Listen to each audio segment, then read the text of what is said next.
উনি হচ্ছেন একটা মাদ্রাসার শিক্ষক। প্রতি রাতেই একটা জিন ওনাকে বিরক্ত করে, কিন্তু উনি এই বিষয়টা অনেকদিন যাবৎ মাদ্রাসার কমিটিকে জানালেও তারা তার কথা বিশ্বাস করে না এবং কোনো প্রকার পদক্ষেপ নেয়নি। আপনারা এই কিতাবগুলোর দিকে একটু লক্ষ্য করে দেখুন, উনি যখন ঘুমিয়ে আছেন তখন উনার পাশে থাকা কিতাবগুলো কেমন নিজে থেকেই খুলে যাচ্ছে। আমরা ওনার কাছ থেকে জানতে পেরেছি উনি যখন ঘুমিয়ে থাকেন গভীর রাতে জিনেরা মাদ্রাসায় এসে পড়াশোনা করে, কিন্তু উনার কোনো প্রকার ক্ষতি করে না। ওনার কাছ থেকে এগুলো শোনার পর আমরা মাদ্রাসায় একটা হিডেন ক্যামেরা লাগিয়েছিলাম। সেই ক্যামেরায় রেকর্ড হয়েছে আজকের এই ভয়ানক ঘটনাটি। ক্যামেরা লাগানোর পর অনেকদিন যাবৎ তেমন কিছুই ঘটেনি, কিন্তু গত রাতে আমাদের ক্যামেরায় এই ফুটেজটি রেকর্ড হয়েছে। ভিডিওটা দেখার পর আপনাদের মনে হতে পারে এটা একটা ফেক ফুটেজ। আপনারা বিশ্বাস করবেন কিনা জানি না, বাংলাদেশে এমন অনেক মাদ্রাসা আছে যেগুলোতে জিনেরা পড়াশোনা করে এবং রাতের বেলা বিভিন্ন তাণ্ডব ঘটিয়ে থাকে। হঠাৎ হুজুরের ঘুম ভেঙে যাওয়ায় তিনি দেখতে পান তার সামনে থাকা সমস্ত কিতাবগুলো কেমন খুলে রয়েছে।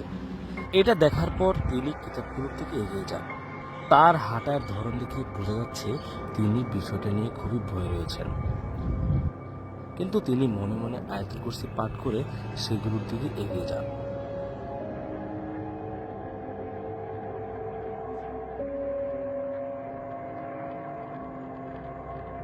কিন্তু কিতাবগুলো বন্ধ করায় তার কোনো প্রকার ক্ষতি হয়নি।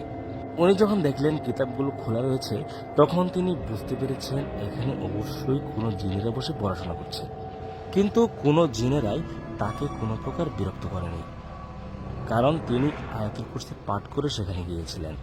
তিনি কিতাবগুলো বন্ধ করে আবারও বিছানার দিকে এসেছেন, কিন্তু এ পর্যায়ে তিনি এমন একটা ভুল করে বসেন যে ভুলের কারণে তার প্রাণ যায় যায় অবস্থা হয়ে গিয়েছিল। দেখুন, উনি বিছানায় আসার পর তার হাতে একটা ফোন, মানে যেখানে মাদ্রাসায় জিন উপস্থিত রয়েছে আর সেখানে কিনা তিনি ফোন ব্যবহার করছেন এবং কোনো একজনের সাথে কথা বলছেন।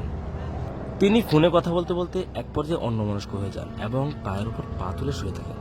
সঙ্গে সঙ্গে আবারও কিতাবগুলো খুলে যায়। এটা দেখার পর তিনি এবার ভয় পেয়ে যান।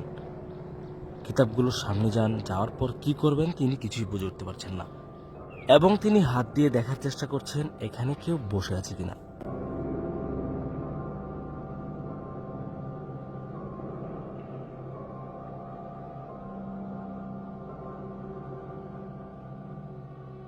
হঠাৎ করেই কোনো একটা অদৃশ্য আঘাতে তিনি ছিটকে তার বিছানায় গিয়ে পড়েন এবং তাকে দেখে মনে হচ্ছে তার গলায় কোনো একটা অদৃশ্য শক্তি চেপে ধরেছে। তিনি ঝটফট করে সেই অদৃশ্য শক্তির হাত থেকে বাঁচার জন্য নানা রকম চেষ্টা চালিয়ে যাচ্ছেন, কিন্তু আশেপাশে কোনো মানুষজন না থাকায় তাকে সাহায্য করার মতো কেউ নেই। হঠাৎ তার শরীর থেকে সেই শক্তিটি বেরিয়ে যায় এবং আবারও তাকে মাটিতে ফেলে যায়।